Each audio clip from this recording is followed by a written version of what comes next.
thrifting, which I love to do on the weekends, much to my hubby's dismay once in a while. Anyway, I found this set of shelves for about $20. They are the worst set of shelves I've ever bought in my life. Falling apart, backing coming off, chipped, scratched, ugly veneer, fake wood things. Why did I buy them? I'm sure you're asking yourself, why would you do that? Why would you spend $20? Why would you spend anything on those shelves? Let me tell you.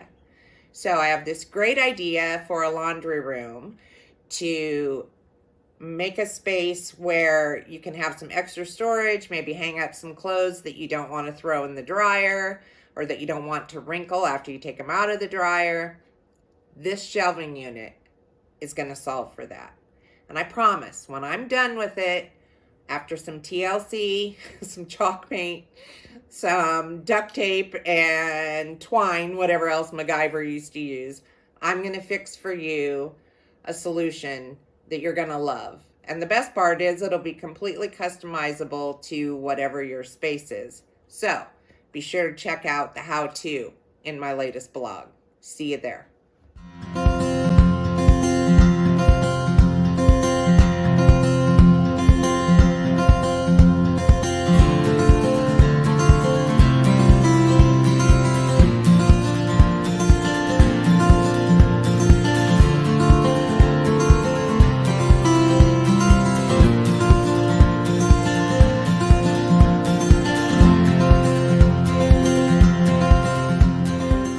Here she is, my $20 shelves after all the paint and TLC that she needed.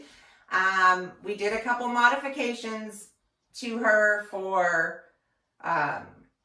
security reasons, so she wouldn't fall apart, but also aesthetic to make it look nicer in the end.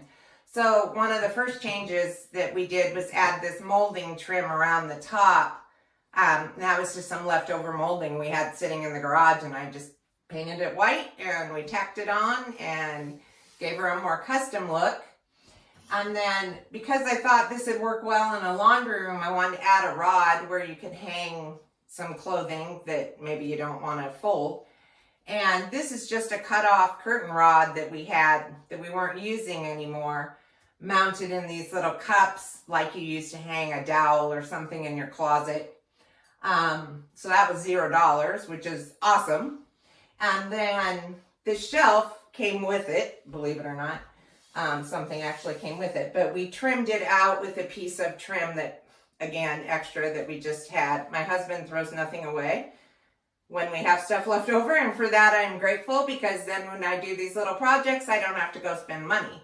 So, helpful hint, when you do a bigger project, make sure you go through what you have left over and maybe find a place to stash it away. So later on, if you need a 2-foot piece of something, you've kept it, and then you don't have to spend money on it.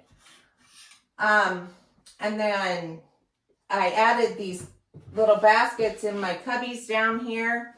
These you can get at the dollar store for like $1.25, or you can find them at Walmart and places like that. They're a little more expensive, but they're a little more substantial, and they're about $2.50 a piece or so, somewhere like that.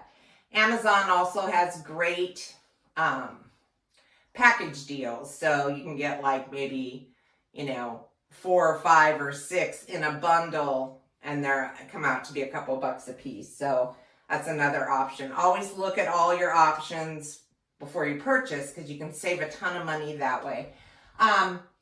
So after giving her paint, which yes, I had the extra paint sitting around because I never throw away paint. I have paint because I love paint.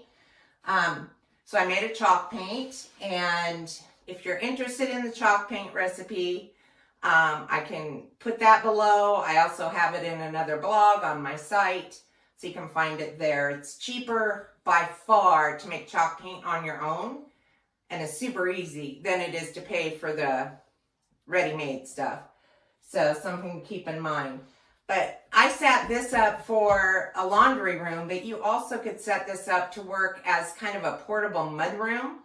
If you have a hallway, a little entryway, but you don't really have room for something big, you could Instead of a rod, you could put hooks to hold backpacks or hats or coats. And you might even want to lose this shelf if you do that, so you have more hanging space.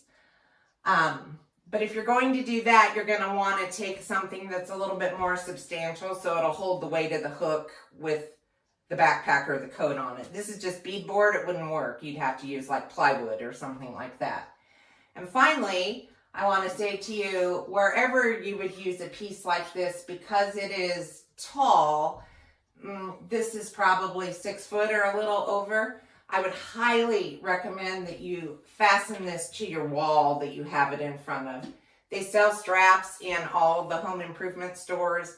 Super easy to hook it and mount it to the wall so that, you know, if a kiddo comes by, or if you have littles and they climb, they can't pull it over on themselves. And that way you don't have to worry about your, you know, all your weight has to be on the bottom, and you could use this top for storage too, but securing it to the wall is always a good idea. So if this project is interesting to you, the step-by-step is in a blog on my website, so be sure you check it out, theredesignhabit.com. So I hope this inspires you to maybe take some old shelves you have, or if you see some bookshelves or a bookcase in a Goodwill or another thrift shop, you might stop and think, what could I do with that? Well, this gives you a starting point. So I hope it helps you out. Have a great day. We'll see you on the next video.